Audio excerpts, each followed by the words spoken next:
the Honourable Neil Thompson, who represents the mining and pastoral region, and an enormous effort to get down here from Exmouth today. Quite extraordinary. And we do have some councillors in the room. Katie Mayer from the City of Melbourne, Nicole Robbins. Now, we talk about youth in the Liberal Party, as I understand it, when did you first became an elected member or councillor for the City of Melbourne at the age of 18? 19 years of age, so that's great encouragement, everyone. And she also was a candidate for the seat of Bigton at the last election as well. And we've got Amanda Spencer-Teo here as well this evening, who is with the City of Canning. Can I also acknowledge the President of the Indian Society of Western Australia in Satish Nair? And we also have representatives from the Peranakan community with Sue, better check this, Anne Koo as one of the representatives. And thank you so much for your attendance. It's certainly wonderful to be here this evening in Bibra Lake, in the South Metropolitan Region, or the federal seat of Tagline. It is, when I look around the room and the diversity we see here, it's illustrative of the great fabric of colour that we have here in Western Australia. This state, after all, is the most culturally diverse state in the nation. It has been the case for the last 50 years, and we now, per head of population, have more people that were born overseas than in any other state in Australia, which is something that we have celebrated.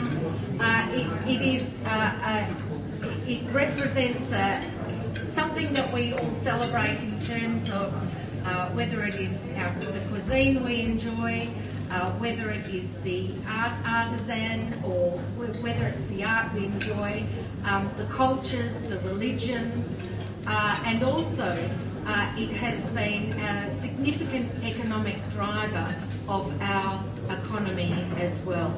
After all, our business migrants have made a significant contribution in terms of job creation, as well as expanding our economy. And we've seen a number of significant leaders in job creation from a range of multicultural backgrounds here in Western Australia, whether that's in education, in science, in engineering, not only in supporting our economy's growth and job creation, but also being leaders here in Western Australia in those areas as well. I have only been the leader of the Parliamentary Liberal Party for a few months. We are a small team, but we are certainly working very hard in fighting and providing an alternative to the Labor-led government. And it is quite obvious that we have a significant challenge ahead. But what I can also say is that we are working hard, and importantly, we're listening.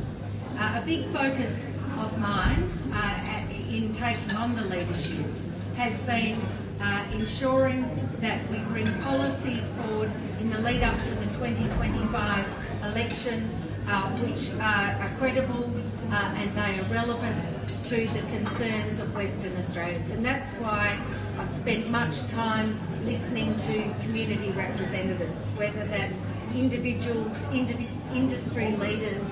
I've been making great efforts to get out to as many different multicultural events as possible, and as a team we are absolutely committed to ensuring that we have a diverse range of candidates in the lead up to the next election.